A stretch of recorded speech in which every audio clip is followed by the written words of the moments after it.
आगाज़ करी हूँ। क्या आपको लगता है कि बातचीत से ऑल्दो ये एक अच्छी स्ट्रेटजी है कि बातचीत से मामले को हल किया जाए, तो आपको लगता है ये मुज़ाकरात से हल हो पाएगा कैनाल्स का जो मामला है? और अगर ये मंसूबा ख़त्म हो जाता है, जिस तरह से वज़ीर आला सिंध मुराद अली शाह भी पुरज़्म है कि बजट से पहले मंसूबे को मुस्तरद कराएंगे, तो फिर जो सिंध में तहफ़्फ़ुज़ात हैं ख़ासतौर पाकिस्तान पीपल्स पार्टी के और वफाक के साथ जो इनके मामलात हैं वो ख़त्म हो जाएंगे, सही हो जाएंगे मामलात? नवीद साहब। अच्छा दुआ, देखिए सबसे पहले तो मेरे ख्याल में पीपल्स पार्टी का इस इशू के ऊपर, कैनाल्स के इशू के ऊपर जो किरदार अब तक रहा है वो बड़ा एक मैं कहूँगा कि बड़ा एक शेडी सा किरदार रहा है। शेडी सा किरदार इन द सेंस के देखें सबसे पहले प्रेसिडेंसी में जो है मीटिंग होती है, वहाँ पे सब लोग बैठे होते हैं, वहाँ पे सदर से अप्रूवल ली जाती है। सदर कौन है? वो आसिफ अली जरदारी हैं जो पीपल्स पार्टी से हैं। उसके बाद अगर आपको ये कंसर्न्स थे तो आपने क्यों नहीं कहा कि बिकॉज एक फेडरल और प्रोविंशियल गवर्नमेंट के बीच में अगर कोई मामलात आते हैं तो उसके लिए उसको तय किया जाता है काउंसिल ऑफ कॉमन इंटरेस्ट में। अगर आप ये समझ रहे थे तो आपने क्यों काउंसिल ऑफ कॉमन इंटरेस्ट की मीटिंग का तकाजा नहीं किया? आपने क्यों इरसा की मीटिंग में वापडा के चेयरमैन ने ये बात कही कि पीपल्स जो सिंध के मेंबर थे इरसा में, उन्होंने जो है वो उनकी अप्रूवल से जो है ये इरसा ने इसकी इन नहरों की जो है वो अप्रूवल दी थी। तो ओवरऑल देखा जाए तो जो पीपल्स पार्टी का किरदार रहा है वो बड़ा एक सस्पेक्ट किरदार था, बड़ा एक जो है वो मशकूक सा किरदार था।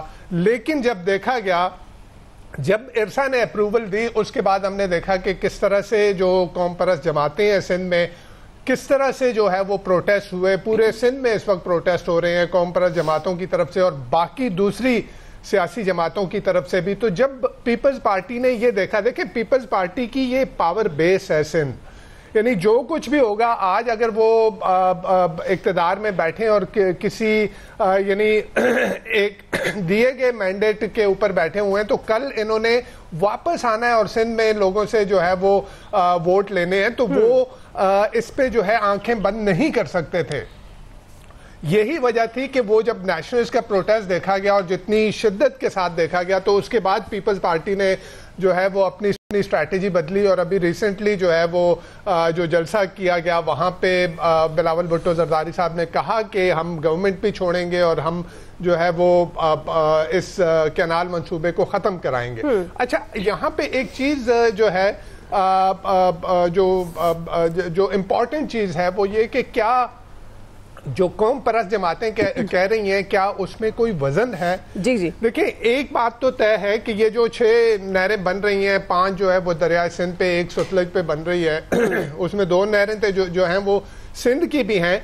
लेकिन ये कहा यह जा रहा है कौम परस्त जमातों की तरफ से जो एक बयानिया बनाया जा रहा है वो ये है कि देखें, एक तो ऑलरेडी पानी नहीं है और जब आप मजीद नहरें बनाएंगे तो पानी जो आ रहा है वो कम होगा, तो सिंध के का जो शेयर है वो कम हो जाएगा। उसके बाद जो सिंध डेल्टा है, सिंध डेल्टा जो है वो खत्म होके रह जाएगा। सिंध डेल्टा का जो इकोसिस्टम है सारा वो खत्म होके रह जाएगा।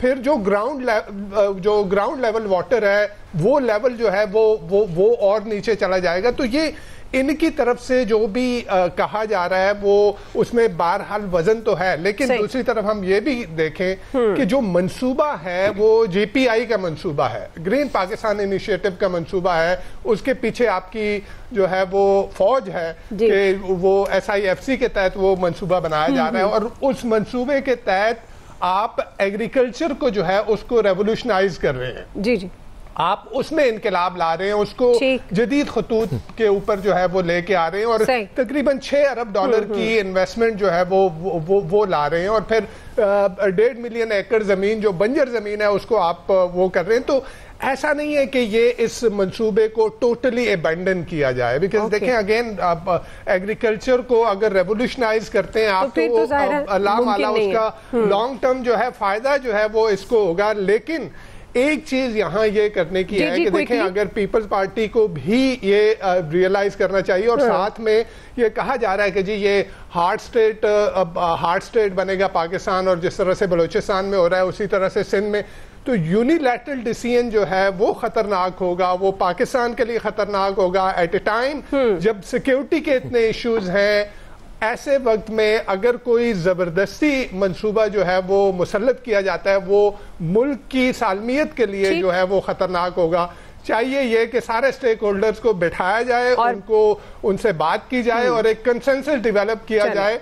منصوبے کو ابینڈن کرنا جو ہے وہ حل نہیں ہے, وہ اس کا حل نہیں. صحیح ہے جی. فیض صاحب, آپ کو لگتا ہے مذاکرات سے حل ہو پائے گا؟ جس طرح سے نوید صاحب بھی کہہ رہے ہیں تمام سٹیک ہولڈرز کو بٹھایا جائے, بات چیت سے معاملات آگے بڑھائے جائیں, کیونکہ عمر ایوب تو یہ الزام لگا رہے ہیں کہ یہ جو تنازع کینالز کا معاملہ ہے سارا, یہ اس کے اصل جو ذمہ دار ہیں وہ صدر آصف علی زرداری ہیں.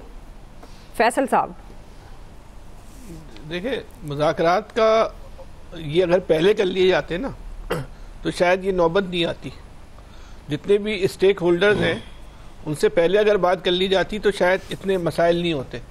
اب ہم جس نہج پہ پہنچ چکے ہیں نا, اور معاملات جس نہج پہ جو چلے گئے, ہم سے مطلب یہ ہے کہ احتجاجی معاملات جو ہیں, ان لوگوں کے احتجاجی تحریک جو لوگ چلا رہے ہیں, وہ معاملات جس نہج پہ پہنچ چکے ہیں, اب اس میں یہ آپشن نہیں ہے کہ آپ مذاکرات کر کے بولیں کہ بھائی کچھ لو دو کی بنیاد پہ جو بات ہو جائے گی. یہ جو صورتحال یہاں بن چکی ہے انٹیریئر سندھ میں, یہ اب مذاکرات سے کم یہ راستہ نہیں نکل سکتا کہ بھائی بیچ کا راستہ اس کو ہم کہتے ہیں نا, وہ تو نہیں نکل سکتا. یا بنے گا یا نہیں بنے گا. اب تو بیچ کا کوئی آپشن جو ہے نا وہ بچا نہیں ہے. پیپلز پارٹی کے لیے ایک بڑا مشکل وقت ہے. یہ ایک الگ بات ہے کہ اس نے اس وقت کا اب خود ہی اپنے لیے جو ہے نا منتخب کیا ہے, خود تلاش کیا اپنے لیے. اصل غلط فیصلے تو پیپلز پارٹی سے وہ جو آپ مذاکرات کی بات کر رہی ہیں, پیپلز پارٹی اگر یہ ایشو پہلے ریز کر لیتی اور یہ فیصلے ہونے سے پہلے جو ہے اس کو مذاکرات کی ٹیبل پہ لا کے کوئی درمیان کا راستہ نکال لیتے تو زیادہ بہتر ہوتا. پیپلز پارٹی نے ایک کام کیا اور اس کام کرنے کے بعد وہ منحرف ہو گئی کہ ہم نے تو نہیں کیا, اور جب دیکھا کہ ہواؤں کا رخ بالکل تبدیل ہو رہا ہے تو منصوبے کے خلاف جو ہے وہ کھڑے ہو گئے. عمر کوٹ کے الیکشن میں جو رزلٹ آیا ہے اس کو آپ چھوڑیں, کیا رزلٹ آیا ہے. جو کچھ عمر کوٹ کے الیکشن میں ہوا ہے اس سے پیپلز پارٹی کی آنکھیں کھل جانی چاہیے.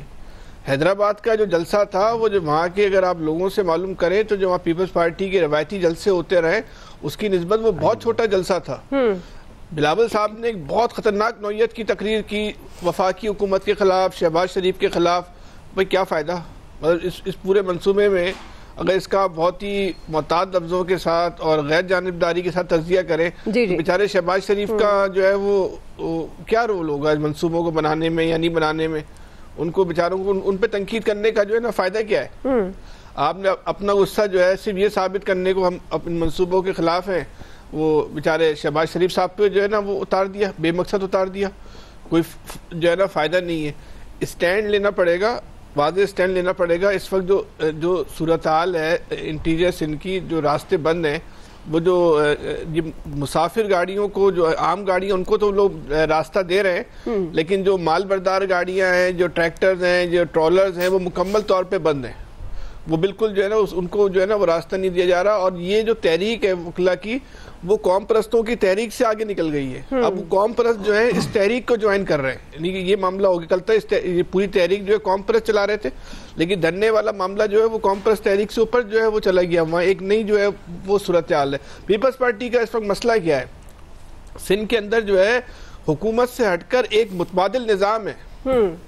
اس نظام میں پیپلز پارٹی کے اپنے متعین کردہ اصول ہیں جس کے تحت وہ جو ہے نظام چلتا ہے. وہ نظام جو ہے